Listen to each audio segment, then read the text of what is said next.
Hi, Jacqui Ortman here, live from Bellatech Showrooms, here with Sally Bowles from PreFix Technologies. PreFix Technologies is one of our bricks for Ortman Concrete, and they keep us safe and not having to think about our IT. Hi, Sally. Hi, Jackie. Thanks for having me. Oh, thanks for doing this. We love celebrating small businesses and especially women's small businesses. So we're glad that you're here. Why don't you tell me your story? My story, PreFix was started by Mike Bogus, and I was actually recruiting physicians, and it was in a teaching atmosphere. So the physicians would come back either after being at the hospital, seeing patients, or teaching all day, and they would have computer problems. And the IT department was very stretched. So I started stepping into and actually ended up working closely with the associate dean on her IT issues all the time.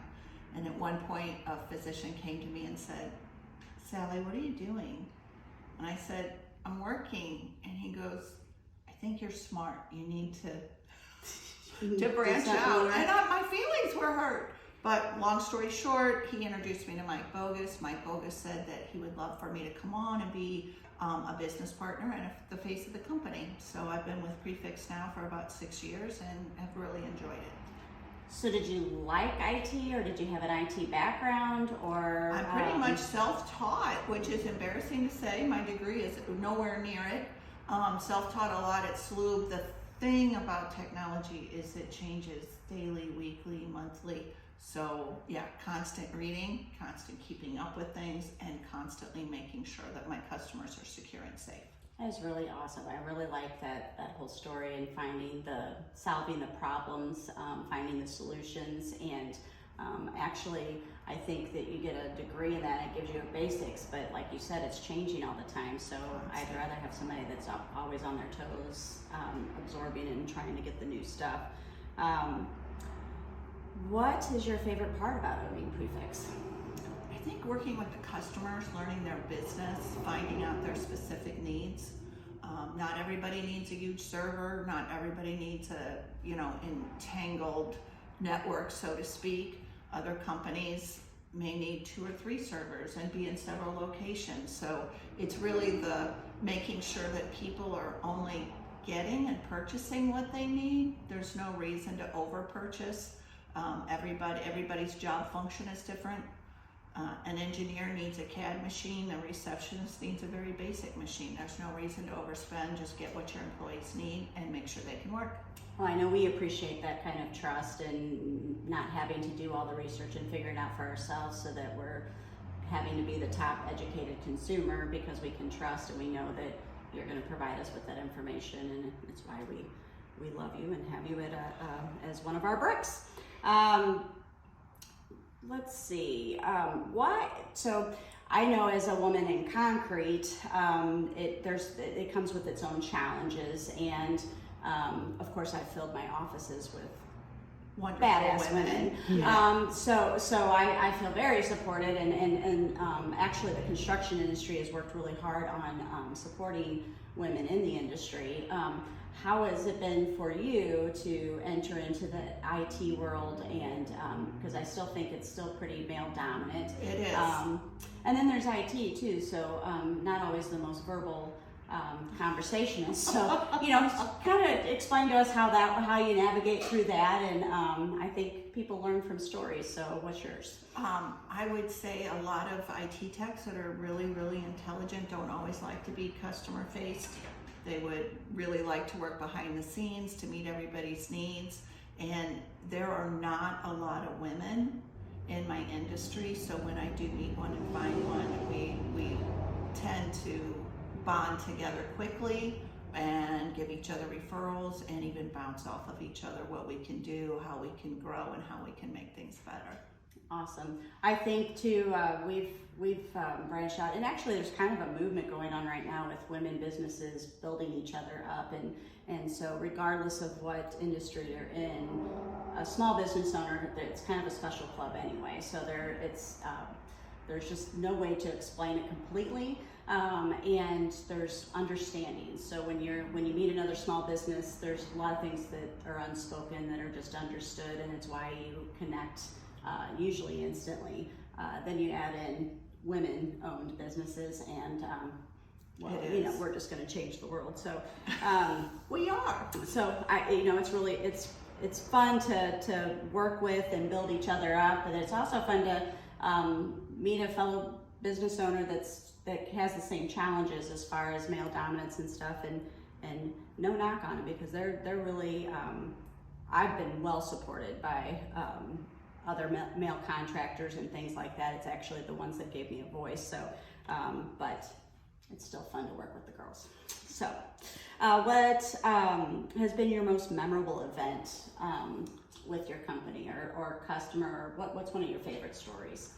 I would say there was a pretty good size, it was a medium-sized business that was getting ready to sell. He wanted to kind of retire, and 5 days before their sale was due to close, his CPA came into work and realized he couldn't access things on their server. And so he called, it was early in the morning, it was around 7 a.m. He called me on my cell phone and said, "There's something wrong, I don't know what to do." And I had him explain to me what was going on his monitor, and I said, "You need to turn off your computer, go unplug the server, we're on the way." And they had been hit with ransomware. Well, when you go to sell a business, it's those data, that's all your customer files, your financials, everything had lived on that server. So he wasn't going to be able to close without all this information. And we were able to get him rebuilt, restored. He walked in 5 days later, shook hands, closed on his business, and all is well. But that was probably the scariest and most heart-wrenching, to know that somebody had been in business well over 30 years, and here at the 11th hour, he faced a disaster. So we were really proud that we were able to help him, and he was able to close on his business. That makes me sick to my stomach and happy all at the same time. Exactly. So I know that was one of the things that, we were connected through networking and stuff, but when we were just updating the software, we hadn't lost everything, but for about 20 minutes I thought we did, and the thought of having to do, at that time I think it was 15 years of business, it was almost unbearable, like overwhelming shutdown moment. And just remember, you have your backup in the cloud, so if anything like that would ever happen, we can download all your information. Well, and at the time we didn't, so that's when I knew. That was when I pulled I was like, okay, just for the peace of mind, it's worth every penny. So I can't recommend you guys enough. So knowing that that's back there, and especially with all the things going on and all the fraud and the checks and the whatever, like knowing that we don't have to worry about that, or if something does happen, we're fine, we're good, and we've got the right people in place. Do you have any advice for small businesses, entrepreneurs, little tidbits that you can share with us? Absolutely. Yes, Windows 11 is rolling out, but don't rush out and buy a new computer for anybody just yet. You've got till 2025, and it's not a major change. Microsoft is still rolling out updates because 11s are already out there, so weird things can kind of happen on the machines. We can help out with that, but you've got time. If you've got a good Windows 10 and you're working fine, don't rush out just to replace it. I feel like they just did this. They did. Phishing is probably the biggest thing right now that's going on, and the only way to really avoid phishing is training and setting your filters, which you have on, to stop a lot of it from coming in. It's not going to stop all of it, but quite a bit of it. But I brought a sheet of the top 10 to try to get people to open up phishing emails. One of them is, please read, we're moving to a new email system, and those will come from a spoof email that may be a manager in your company or somebody else in your company. Please read, your annual survey is attached. Suspicious mail spotted in your area, to try to get you to open it. A traffic citation is attached. please open. And a lot of times they'll make it look like it's perhaps one of your children had a past due parking ticket, click here to pay it kind of thing. Also, they'll say an e-fax message is attached from, and they'll use a customer's name. Car lights were left down in the parking lot to get you to open it. And let's meet next week, and you've been assigned. So they try to make it appear as if maybe it came from a real person. Another one that's going on is, Netflix was hit pretty hard of click here to renew. And they did that in between Thanksgiving and Christmas when they knew people would be really busy. So we always tell our customers, if in doubt, just give us a call or email it into support, and we'll be able to backtrack it and tell you whether or not it really is a legitimate email or not. Well, and we do that, I think, pretty often. Anytime I get an email that looks goofy, I always forward it to you, even before I delete, just to get the confirmation that was what it was. Now, if you open the email and you don't open the attachment, you're still okay. good. Okay.